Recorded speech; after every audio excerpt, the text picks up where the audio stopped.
Bonjour à tous, je me trouve ici à Callac, un petit village de Bretagne qui est littéralement coupé en deux sur une question, l'accueil ou non de plusieurs dizaines de familles de réfugiés politiques dans un ancien collège réaffecté. Attention, sujet brûlant, c'est parti, suivez-moi. On m'a dit que c'était une manif de fachos ici. Bah ouais. Chaud, attends, je me tourne tout autour, mais j'en vois pas, c'est terrible. Tout est dépeuplé. En tout cas, si le fascisme c'est vous, on n'a pas beaucoup de soucis à se faire. Hein. On est contre l'arrivée des migrants. Avec notre fric, on va leur installer des logements douillets, là, pour toute leur petite famille. Donc, alors que les Bretons, eux, ils se retrouvent dans la dèche. Hein. Donc, on est contre. Hein. Vous vous sentez envahi? Absolument, monsieur. Moi, j'habite Vannes. Je peux vous dire que depuis 3 ans, nous sommes envahis, effectivement. C'était une ville extrêmement tranquille. Et on commence à avoir des problèmes avec des migrants, des problèmes de délinquance, des problèmes d'agression. Voilà, une petite ville tranquille, Vannes, c'est la banlieue de Nantes. Il y a aussi une différence de civilisation, une différence de culture. Il y a des cultures qui ne peuvent pas s'associer ensemble. C'est pas du racisme, mais dans la culture, je suis né en Afrique, donc je peux vous parler de ça. Ils ne vivent pas de la même façon que nous vivons. Nous avons une civilisation judéo-chrétienne avec une culture chrétienne. On ne peut pas s'intégrer, on peut pas. C'est pas, non, ça peut pas marcher. En même temps, le postulat de départ, c'est de dire que ces gens vont s'intégrer, que ça va devenir des Français. L'idée est bonne. L'idée peut être intéressante. Mais on voit que ça ne marche pas. Ça ne fonctionne pas ailleurs. Donc pourquoi ça marcherait ici ? Mais en même temps, monsieur, j'ai envie de vous dire qu'il faut faire revivre ces territoires. Attendez, moi j'ai envie de rester à vivre en Bretagne avec mon drapeau breton et avec des gens qui me ressemblent, pas avec des gens que je connais pas et qui vont propager le désordre, les attentats. Et il se passe assez de choses dans les banlieues et même maintenant dans nos villes de province pour dire attention, le principe de précaution. Vous avez entendu parler autrefois ? On nous serinait pour tout, pour tous les problèmes, principe de précaution. Ah non, pour l'immigration, pas de principe de précaution. Si mes calculs sont bons, le fameux collège qui est en cours de transformation en centre d'accueil pour migrants doit se trouver là-bas, derrière le bâtiment qui est là. On y va. On va aller voir de quoi il s'agit. Donc évidemment, il y a beaucoup de gendarmes dans le village en raison de la manifestation. Ok, donc c'est ça, je pense. Ah, c'est un beau bâtiment en pierre, hein. Bonjour monsieur. Vous êtes le père... De Nathalie Jardin, oui. Qu'est-ce que vous faites là, dites-moi? Je viens défendre les intérêts de la France. D'accord. Oui. Okay. Vous venez à la manifestation, c'est ça? Bien sûr, oui. Et pourquoi c'était important de venir pour vous?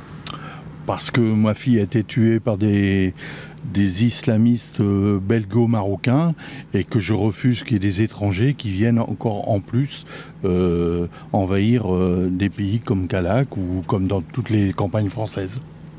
Okay. Vous pensez que Callac est symbolique de... Oui, absolument, parce que si jamais on laisse faire Callac, eh bien, ce sera la porte ouverte à tout pour toute la France.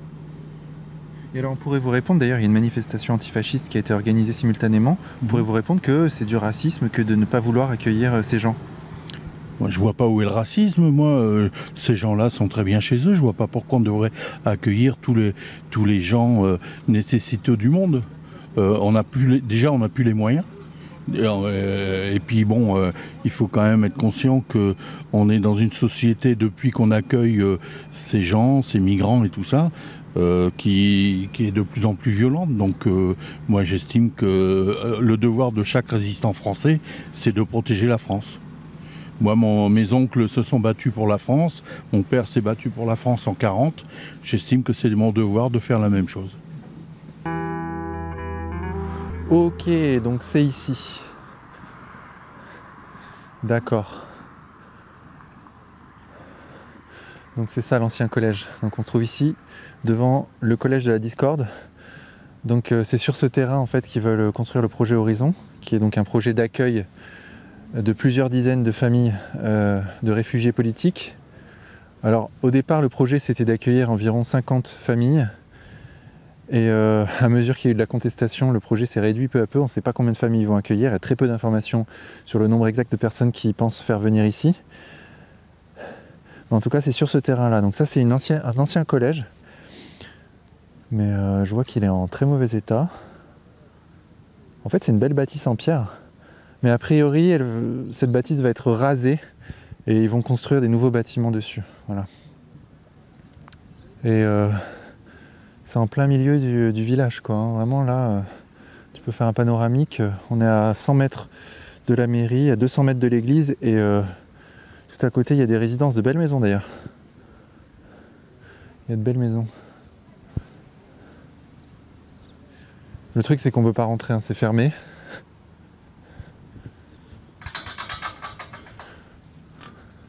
C'est scellé. On se trouve devant le fameux collège. Ouais, je m'en fous de ça. Dites-moi ce que vous en pensez. Bon, tiens, allez demander à la politique. Ah oui, vous en foutez, ça vous touche ça vous... Est-ce que la politique s'en occupe? Moi, je m'en occupe pas. Je me bats les couilles. La politique se bat les couilles, mais Merci, monsieur. Vous savez, j'ai vécu sur la Côte d'Azur, j'ai vécu en région parisienne. Donc, laissez tomber tout ça.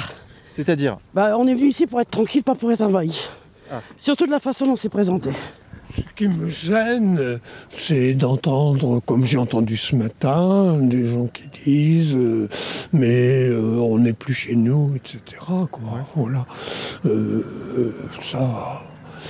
On est pour le référendum populaire, censément. Il dit mais le référendum, ça peut mener aussi à la dictature. Hein. Vous seriez contre un référendum sur la question de l'immigration? Je suis contre toutes les dictatures. Mais là, référendum, ce serait demander l'avis aux gens, donc c'est la démocratie. Oui, mais ça peut être utilisé. L'opinion populaire peut être dangereuse quelquefois. Ça peut mener à une dictature, qu'elle soit dictature du prolétariat ou dictature de l'extrême droite. C'est un peu paradoxal, puisque si on demande l'avis aux gens, c'est l'expression la plus pure de la démocratie. Bien sûr, oui. Donc, moi, je ne suis pas contre, mais le suffrage universel aussi.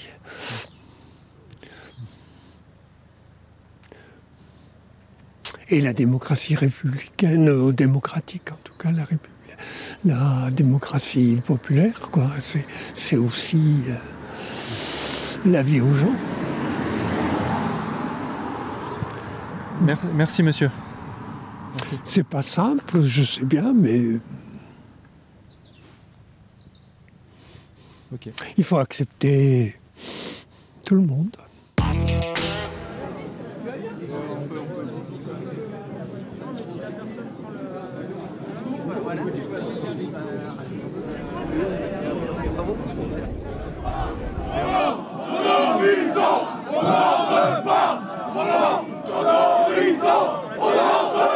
Pierre Cassin, bonjour. Bonjour Vincent. Alors vous êtes l'un des organisateurs de cet événement? Absolument, avec les Amis de Callac, avec le comité d'organisation contre le projet Horizon à Callac, Riposte laïque, Résistance républicaine, sont les principaux organisateurs de ce rassemblement. Alors quel est l'objectif de ce rassemblement? Alors l'objectif de ce rassemblement, c'est de mettre en échec le projet Horizon. Le projet Horizon consiste à imposer à la population de Callac 70 familles africaines au nom de le village se meurt, les campagnes se désertifient et donc pour redynamiser nos campagnes, il faut une population nouvelle. Et ce qu'on constate, c'est que l'argent qui n'a jamais été disponible pour les retraités modestes, pour les chômeurs, 18% de chômage à Callac, pour les travailleurs pauvres, coule à flot d'un seul coup pour l'installation de migrants. D'un seul coup, on nous raconte qu'il va y avoir 80 emplois disponibles. Et nous, on considère que 70 familles, quand on connaît le nombre de personnes qu'il y a souvent dans les familles africaines, c'est un changement de peuple, c'est un changement de civilisation, c'est un changement de mode de vie et que ça ne peut pas bien se passer. J'ai fait 30 ans d'Afrique, à titre militaire et à titre privé. Et j'ai mis un point d'honneur à respecter les coutumes locales, les lois locales, les règlements locaux. Ce que j'exige en contrepartie, c'est la réciprocité. Ils viennent chez nous, ils observent nos lois, nos coutumes et ils les respectent. Nous disons, c'est au peuple de décider. Si le peuple veut du projet Horizon à Callac, il n'y a pas de problème. Mais le maire lui-même, interpellé sur un marché il y a quelques semaines, a expliqué pourquoi il ne voulait pas d'un référendum. Il a avoué que 80% de sa population était hostile. Donc là, on est quand même dans un cas de figure exceptionnel, c'est-à-dire qu'un maire qui se dit de gauche, qui se dit progressiste, qui reconnaît qu'il n'a que 20% de la population d'accord avec son projet, veut l'imposer de force. Sachant d'autre part que le maire l'a dit lui-même, Callac est un laboratoire. C'est-à-dire que le maire a dit que si ça se passait bien à Callac, autrement dit, si on implantait 70 familles de migrants, il y a déjà 20 autres projets Horizon qui attendent dans toute la France. Donc c'est quand même l'avenir de nos campagnes qui est en jeu. Et je ne crois pas que cette bataille soit perdue. Bonjour. Bonjour. Alors vous venez d'Arzanovo. Exactement. Moi j'y étais il y a 4 ans. C'est ça. Et il y avait un projet dans une ancienne gendarmerie. Alors que s'est-il passé depuis? Bah rien. Le lierre pousse. Donc il n'y a rien eu. On s'est battu. Ouais. Et pour le moment, il n'y a rien eu. Donc ça peut marcher ça... Bah, c'est ce que je pense. Rappelez-vous, à la fin de votre vidéo, le sous-préfet avait dit mais on ne sait jamais, vu la mobilisation, rien n'est fait. On se bat, on résiste, on gagne, comme j'ai déjà dit la dernière fois.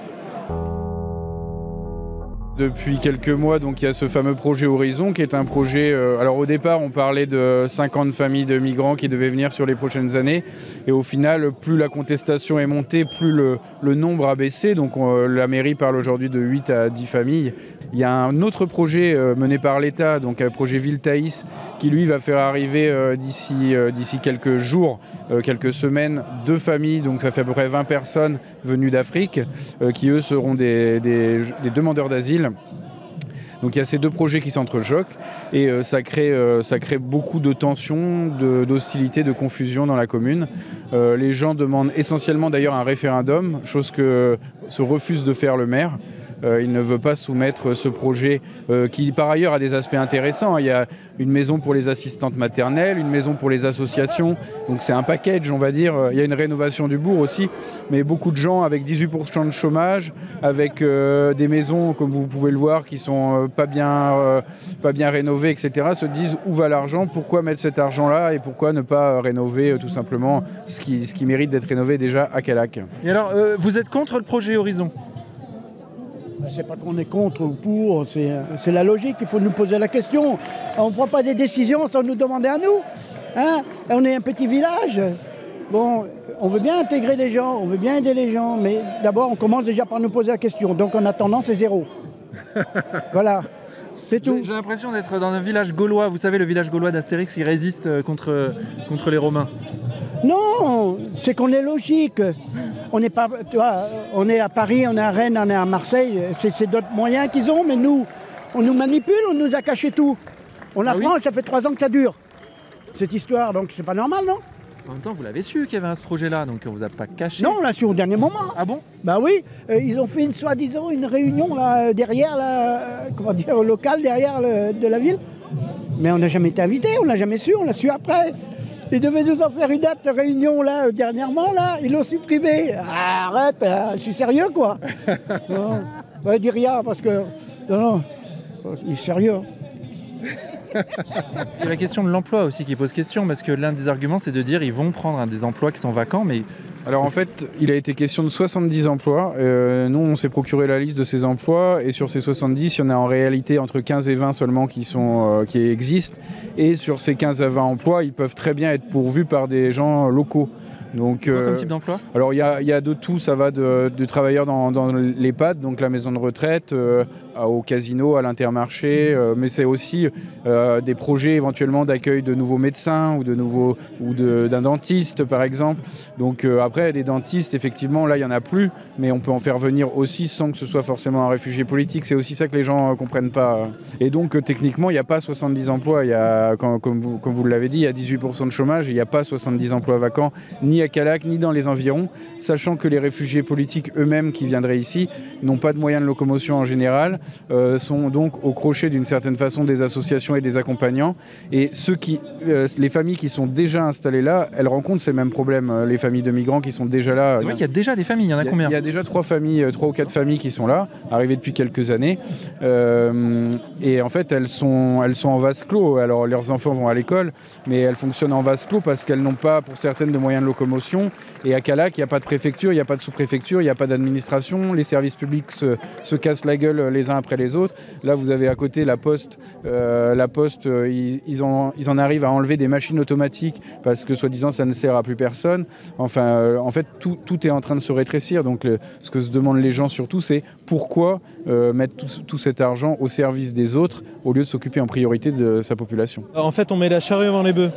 Avant d'avoir une politique de réindustrialisation des campagnes, je sais pas, en mettant des entreprises d'hydrogène, de lithium ou des choses comme ça, enfin voilà, pour essayer de créer les entreprises de l'avenir, quoi, le tissu industriel de l'avenir, et ben en fait, on fait l'inverse. J'ai l'impression qu'on est des lapins, un cheptel, et qu'on tiens le cheptel, on va en mettre un peu en Corrèze. Bah, je le dis sans animosité, hein, rien, moi je me mets dans le cheptel. Hein. Ouais. Mais j'ai l'impression qu'en fait, qu'on est des moutons, on grossit le cheptel. Et comme j'aime pas être tondu, tu vois ce que je veux dire. Donc ce qui m'embête, c'est ça, c'est qu'en fait, ce sont des populations qui... il nous faudrait plutôt des médecins, il nous faudrait des ophtalmos, il nous faudrait des cardios, il nous faudrait des dentistes, il nous faudrait des enseignants, il nous faudrait des entrepreneurs réellement pour redonner une dynamique. Mais en fait, non, on fait l'inverse. Sur un plan plus général, on ne choisit pas l'implantation des gens. On ne dit pas à des personnes, vous vous implantez là. C'est pas vrai, on le sait très bien. Que les personnes, de toute façon, bougeront. On est dans un pays libre. Et on n'impose pas ni aux gens qui sont déjà ici, ni aux gens que l'on va mettre ici, un territoire. Voilà. D'ailleurs, on s'était aperçu en Bretagne globalement que dès qu'on voulait mettre des migrants dans les villages ou dans des petites villes, dès qu'ils en avaient l'occasion, ils partaient tout de suite dans les métropoles en fait. Ils n'ont pas leur projet, c'est pas d'être dans les petites villes ou dans la ruralité. Et d'ailleurs, je trouve même c'est quelque chose de, comment dire, il y a quelque chose d'insolent vis-à-vis d'eux de leur proposer ça. Parce que s'ils avaient pensé qu'à Callac c'était le vrai avenir, ils auraient eu suffisamment d'intelligence pour prendre un billet de train et venir à Callac d'eux-mêmes. Tu vois ce que je veux dire? Je sais pas si tu... Oui. Donc c'est plutôt ce contexte d'esprit bien paysan, de se dire, mince, y a quand même quelque chose qui va pas, quoi. Pourquoi Callac? Pourquoi pas en face de l'Elysée? Ils achètent un bel immeuble et ils mettent... Tu vois? Donc tu vois, je pense que c'est surtout parce qu'il y en a trop au Trocadéro, alors qu'avant, ils savaient qu'ils étaient à la Goutte d'Or et en Seine-Saint-Denis. Ils se sont dit, le Trocadéro, il y a nos Ferrari, donc ça, on n'aime pas, donc on va les envoyer dans les campagnes. Tu vois, et c'est insultant pour eux, et c'est pour nous, on a l'impression que, tu vois, si on avait voulu repeupler nos campagnes, on connaît le manque d'emploi, tu sais, on ne l'a pas perdu. On sait faire des enfants, mais c'est tout simplement qu'il n'y a pas d'emploi. Donc comment veux-tu créer un avenir à part d'être un cheptel dans l'esprit macronien, quoi. Faut être honnête, il y a quelques centaines de personnes, je dirais maximum entre 200 et 300 personnes. Je m'attendais à ce qu'il y ait plus de monde. Il ne faut pas oublier qu'on est dans un village breton, il pleut, il fait mauvais, donc forcément ça n'allait pas mobiliser les foules non plus. Qu'est-ce que vous répondez à ceux qui vous disent que, bon bah écoutez monsieur, vous êtes un raciste, et puis c'est tout quoi, faut assumer? Ah ben moi je dis, si les gens pensent, je suis d'accord, hein. Je ne dis pas le contraire. Pourquoi je veux dire le contraire? Il n'est pas raciste, regardez. Je suis sa femme. Ah, vous êtes sa femme? Bah oui. Non mais ça change rien, ça, vous êtes raciste quand même. Je ne suis pas raciste, parce que sinon j'aurais jamais pu rester 30 ans en Afrique. Hein.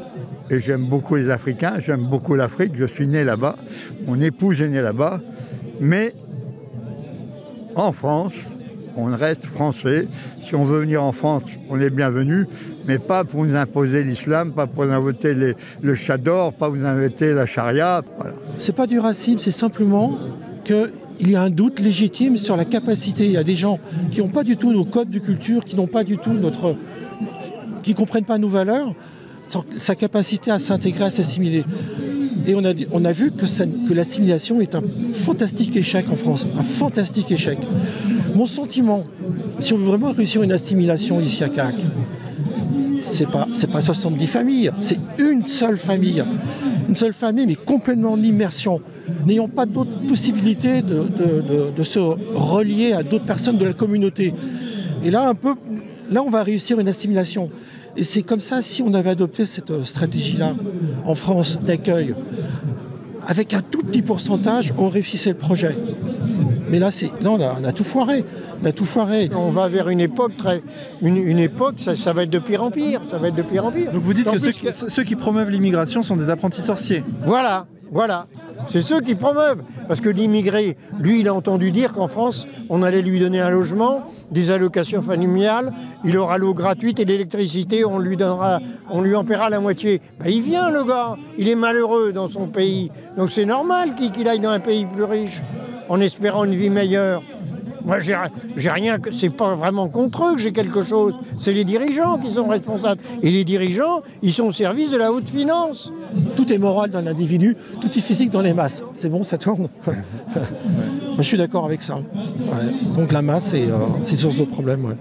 Alors, mais Calac, si on m'avait dit il y a 30 ans, on allait mettre des immigrants ici à Calac, je dis mais c'est pas possible. C'est pas possible, c'est quoi? C'est un gag. Moi j'étais un grand lecteur de Charlie Hebdo. Et si on m'avait dit, mais tu sais, en 2015, Kabu Wolaski, ils allaient être trucidés par des islamistes, j'ai dit, non, c'est pas possible. Non, c'est impossible. Bah si, c'est possible. Donc il y en a marre. En fait, il y a une entrée là, juste là. On va passer par là. Oh, putain, regarde, là on a du facho, du vrai là. Ministère de la Remigration avec les 3 avions. Ok, donc apparemment il y a des antifas qui sont là-bas, on va aller voir ça.